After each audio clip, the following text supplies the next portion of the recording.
Hello everyone, কেমন আছেন সবাই? সবাইকে আমার নমস্কার। চলে আসলাম দুপুরের রান্নায়। আজকের আয়োজনে হচ্ছে লাউ শাক, মিষ্টি কুমড়া শাক দিয়ে, টমেটো, আলু, চিংড়ি মাছ দিয়ে, তারপরে হচ্ছে ঢেঁড়স দিয়ে আবার চিংড়ি মাছ, তারপরে তিতকরলা ভাজি। আজকে দুপুরের আয়োজন। তো সকাল থেকে আসলে আরেকটা ভিডিও আমি আপলোড করেছিলাম যে মানে সকাল থেকে আমি ওগুলো কুটাবাচা করতেছি। তো কুটাবাচা করার পরে তো ওই যে দুটা তিতকরলা গাছের ওগুলো বলেছিলাম যে মানে যদি খাওয়ার উপযোগী হয় ভাজি করব। তো খাওয়ার উপযোগী ছিল যতটুকু সেগুলো কুটে নিয়েছিলাম। তো সেগুলো কুটে ধুয়ে সুন্দর করে ভেজে নিলাম। দুইটা চিংড়ি মাছও কুচি করে দিয়েছি, পেঁয়াজ দিয়েছি, কাঁচামরিচ দিয়েছি। তারপরে একই কড়াইতে আমি এখন দিয়ে দিচ্ছি আরেকটা রান্না। তো আমি এখন রান্না করব হচ্ছে আলু দিয়ে ওই লাউ শাক, মানে ছাদের উপর থেকে লাউ, মিষ্টি লাউয়ের শাক, মিষ্টি কুমড়ার শাক আর কি। তো এখন দিয়ে দিলাম কড়াইতে সরিষার তেল, তারপরে দিয়ে দিলাম হচ্ছে পেঁয়াজ কুচি, তারপরে দিয়ে দিলাম আমি চিংড়ি মাছ সুন্দর করে কেটে ধুয়ে রেখেছিলাম। চিংড়ি মাছগুলো দিয়ে দিলাম, একটু লাল করে ভেজে নেব। চিংড়ি মাছ হচ্ছে একটু ভেজে তরকারিতে দিলে তরকারির স্বাদটাও যেমন মানে বেড়ে যায়, তারপরে চিংড়ি মাছও খেতে ভালো লাগে। তো একটু করে লবণ দিয়ে দিলাম আর একটু করে হলুদের গুঁড়া দিয়ে দিচ্ছি। চিংড়ি মাছগুলো যাতে একটু মানে হলুদ হলুদ লাগে, তরকারিতে না হলে সাদা সাদা লাগবে দেখতে।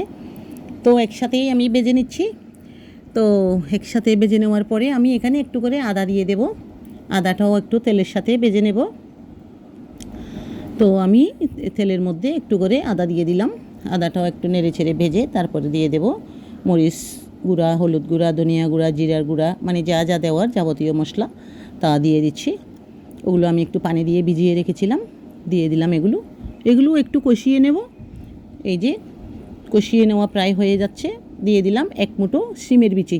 এগুলো হচ্ছে ওই সকালে শিমগুলো বের করেছিলাম ফ্রিজ থেকে। ওখানে কিছুটা শিম হচ্ছে মানে কোষাগুলো হচ্ছে খাওয়ার উপযোগী ছিল না, তো ওগুলো ফেলে দিয়ে আমি ভিতরের বিচিগুলো ছিলে নিয়েছিলাম। এগুলোও দিয়ে দিলাম এখানে। দিয়ে দিলাম টমেটো, কুটে রাখা টমেটোগুলো দিয়ে দিলাম।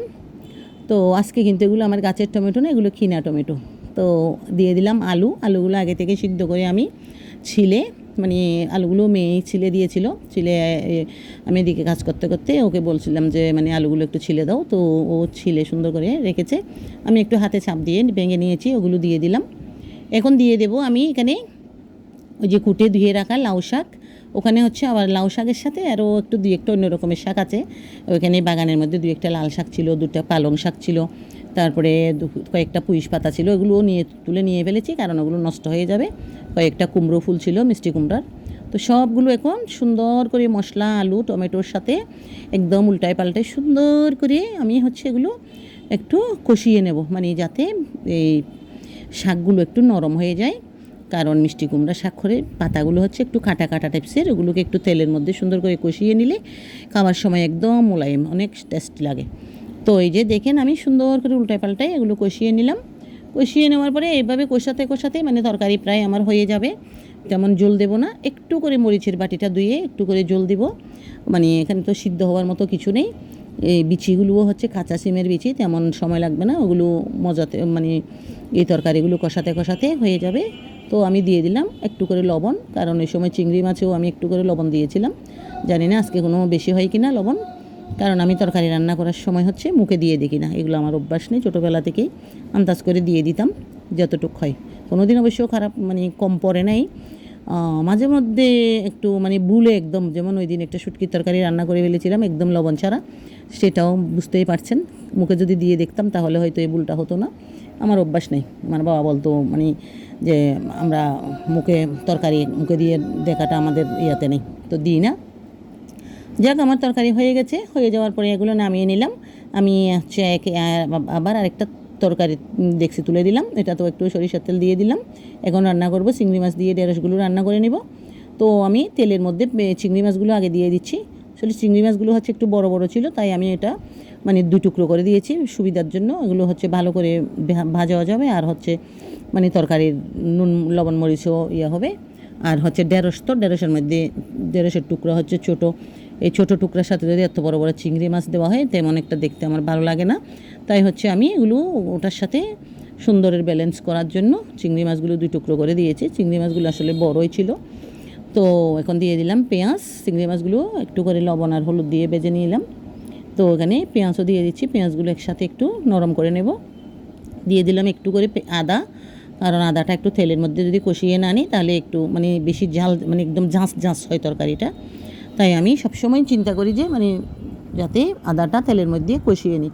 তো এখন দিয়ে দিলাম আমি কেটে রাখা এই ঢেঁড়সগুলো তো কাটার আগেই ধুয়ে নিয়েছি, কারণ ঢেঁড়স যদি কাটার পরে ধোয়া হয় এগুলো লোট হয়, তরকারি এটা লোট হয়, ধুইতেও মানে পানি ঢুকে যায়, খাওয়াটা তেমন ভালো লাগে না। তো আমার লোট ঢেঁড়স রান্নাগুলো ভালো লাগে না, আমি ঢেঁড়সকে আগে ভালো করে ভেজে নিব।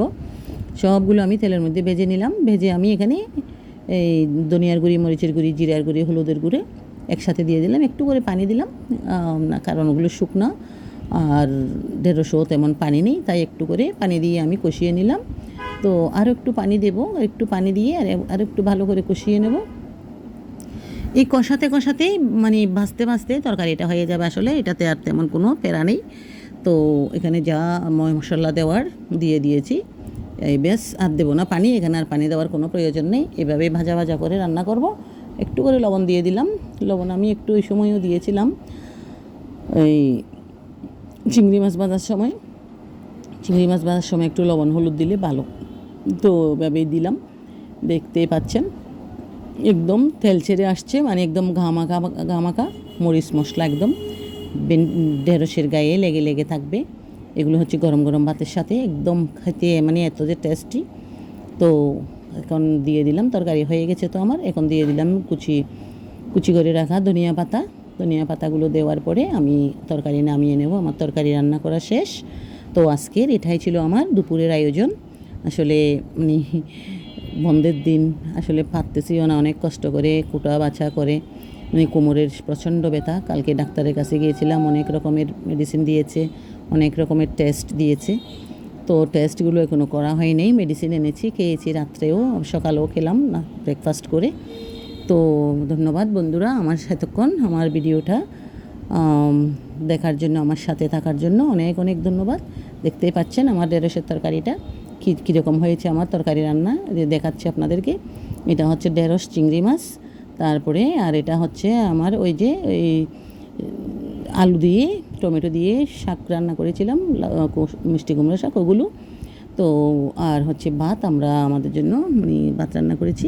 আর হচ্ছে এগুলো ওই তিতকরলা ভাজিগুলো। তো ধন্যবাদ। আমার রান্না কেমন হয়েছে কষ্ট করে পুরো ভিডিওটা দেখে একটু লাইক কমেন্ট করবেন। পরবর্তী আবার কোনো ভিডিও নিয়ে আপনাদের সাথে দেখা হবে। খুব ভালো থাকবেন সবাই। ধন্যবাদ, নমস্কার।